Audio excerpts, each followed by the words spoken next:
When the Cold Rush kicked off in 1994, it turned Antarctica into the wild, wild west.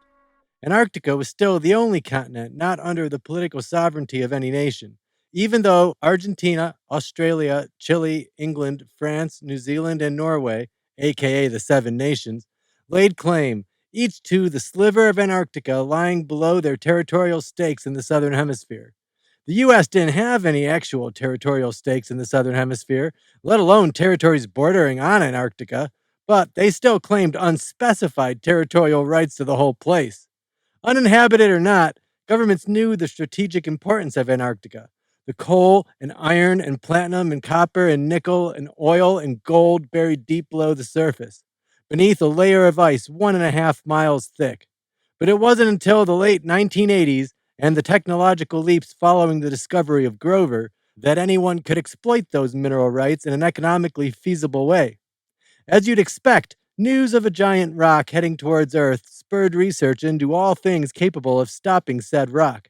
Initial projections suggested that there wasn't enough nuclear material on the whole planet to destroy Grover with a surface attack, so the US government and private industry embarked on a joint venture to develop new and improved drilling techniques. They worked nonstop all throughout the 1980s, recruiting the best technical minds from the best graduate programs, high schools, grammar schools, junior highs, kindergartens, and soon enough at the preschool level.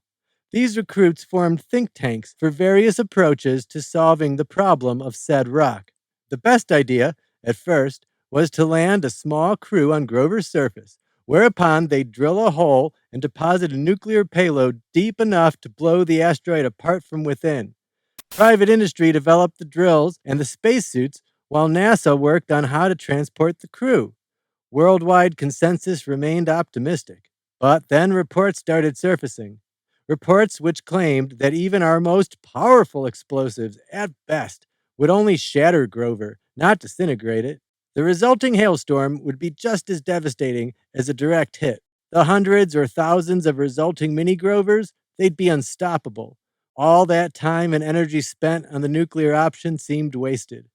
But as it turned out, that wasn't entirely true. When the US government refused to compensate private industry for their research and design, private industry reneged on their contracts and began to investigate alternative means of recouping their losses. While the government investigated alternative means of saving the world, private industry tailored their advanced drilling equipment and extreme apparel to the consumer market. And since this particular consumer market consisted of poor private citizens willing to risk their lives on get rich quick schemes in locations devoid of legal jurisdictions, well, this meant private industry could cut safety measures. Suddenly, neutron laser drills and extreme spacesuits became widely available and affordable and advertised during Seinfeld and Friends.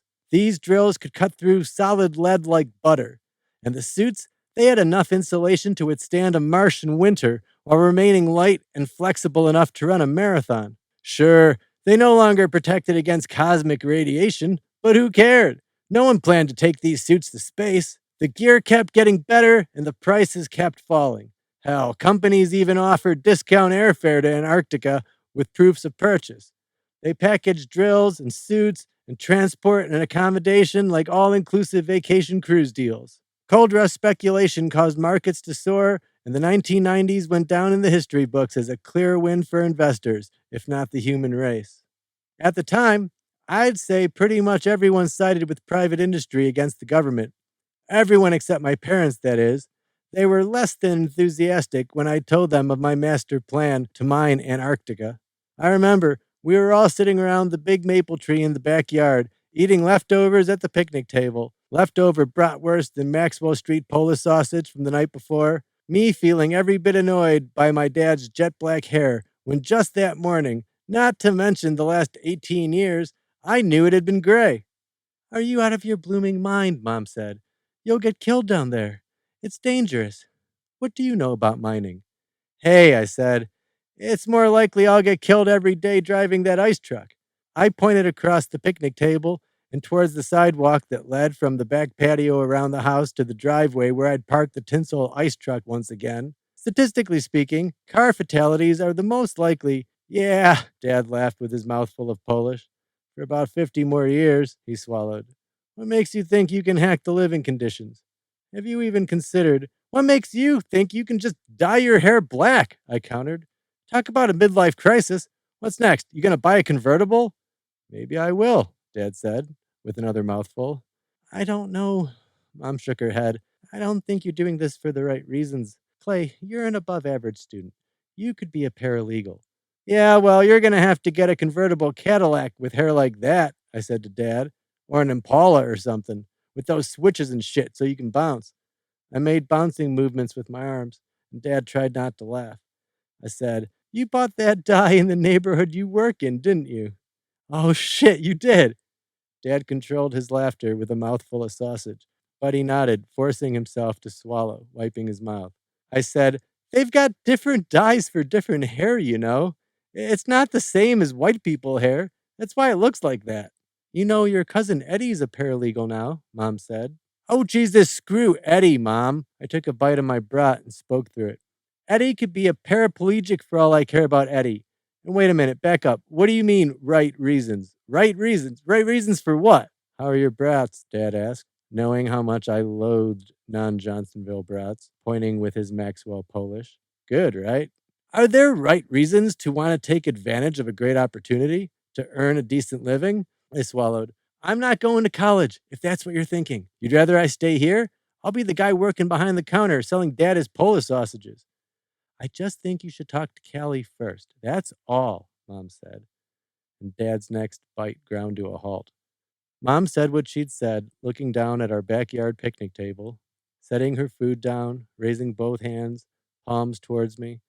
That's all. That's all I'm saying. Dad stared across at Mom until she looked up at him. What, George? I'm just saying.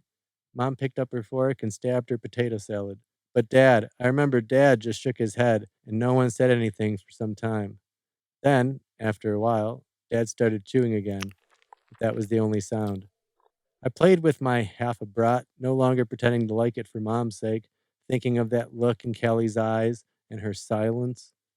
I couldn't just go talk to her and smooth everything over, I thought, though I knew I'd try anyway and fail, which I did. No, all I could do was go somewhere, anywhere except that block where Callie and I had grown up. That block where every patch of cement laid since we were old enough to write contained either our handprints or our initials side by side or worse, some symbol only her and I understood. Callie never cared much for words if she could express the same thing with a picture, even if I was the only one who'd understand that picture. Mom knew it, Dad knew it, right reason or not, I had to go. And if Mom hadn't brought up Callie that afternoon, they'd have let me go with their blessing. But I was mad, and so I said, you know, you guys shouldn't be so concerned. Rayner's been down there a few months already. I talked to him last night. And at the mention of Rayner Keenan, Mom dropped her fork. It rattled on the picnic table, balanced on the edge, then fell to the patio. Yeah, he's got a whole operation up and running already. I mean, it's part of a corporate thing, I think, but Rayner's in charge. I don't remember. I think he might even have some sort of partnership deal worked out. Better than those franchise schemes. I mean, that's what he said anyway. He started as a franchise, but now he's branched off on his own, got his own base camp and everything. Dad gave me a look. What? He's going to take me under his wing, I smiled. Though even I found it hard to picture Rayner Keenan as a protective mother bird. I looked over at Mom. You'll see, I said to her, taking a bite of my jewel brand brat. Everything's gonna be fine.